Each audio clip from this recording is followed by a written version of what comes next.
Assalomu alaykum hammaga, Og'abek Ro'zmetov sizlar bilan. Xabarlaringiz bor, yaqinda shaxsiy blogim yuritib boshladim Instagramda va kunda har xil savollarga javob berib boraman. Endi Telegramdan menga 1-2 savollarni bergan ekanlar.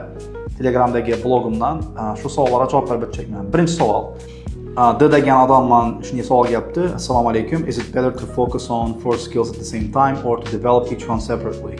In terms of IELTS, it's better to focus on each one separately. So first you learn techniques about listening, and then reading, and then writing, and finally speaking. But when it comes to general English, you've got to focus on all of them at the same time because the skills are not in a linear relationship with each other. They are in a circular relationship, which means if you, for example, do listening, you're not only getting better at listening, but also vocabulary, speaking, and your general understanding of English.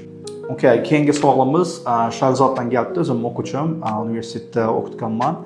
Assalomu alaykum. Savol: faqat grammatikaga yopishib olgan studentlarni qanday qo'shtirnoq ichida davolasa bo'ladi? Ya'ni faqat grammatikani yuqori darajaga olib chiqib, keyin boshqa farqlar o'tishim kerak degan fikrda yurgan insonlar. Birinchi o'chirib, ular boshqa ustozga borishi kerak. Chunki ko'pincha ustozlar shu ideyani o'quvchilarning kallasidan qo'yadi. Ya'ni 1 yil, 2 yil grammatika o'rganib turibgina keyin men o'rganishim mumkin deb o'ylaydi. Endi buni sababi shu ustozlarning o'zlari shunday o'rgangan ingliz tilini.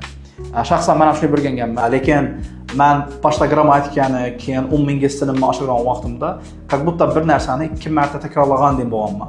Shuning uchun umumiy ingliz tilini grammatika bilan dang olib ketgan yaxshi. O'zi o'sha grammatika umumiy ingliz tilini bir qismi hisoblanadi. Bu o'quvchilarga beradigan maslahatim esa, faqat grammatika o'rgangan bo'lsangiz, siz faqatgina DTM test topshirishingiz mumkin. Lekin tilni o'rganishdan maqsad bu communication bo'lishi kerak, ya'ni muloqot. Bu og'zaki bo'lishi mumkin yo yozma bo'lishi mumkin. Misol uchun agar siz 2 yil, 3 yil, 5 yildan bana grammatika o'rganib yurgan bo'lsangiz, ya'ni faqat grammatika, hozir inglizcha gaplashib bilasizmi? Ya hozir inglizcha video ko'rsangiz tushunasizmi? Ya kitob o'qisangiz tushunasizmi? Faqatgina shu test ishlash uchun foydali bo'ladi grammatika. Ya'ni faqat grammatika testi uchun. Lekin boshqa skilllar o'smay qoladi. Shuning uchun maslahatim hamma qobiliyatni teng olib ketish kerak. Okay, va oxirgi savol Dima degan odamdan kelibdi. Assalomu alaykum teacher. Meni savolim IELTSga tayyorlanish davomida birinchi qaysidir bir skillni, misol uchun listeningni boshlab turib, oxirigacha o'rganib listeningni keyin boshqa skillga o'tgan yaxshimi? Yoki bir kun reading, bir kun listening, section 1 ni o'rgangan yaxshimi? Xo'sh, bu yangi savol o'xshash ekan, juda ham. Agar IELTS kursi bo'lgan bo'lsa, boshda listeningga bo'lib, keyin reading o'tgan yaxshi.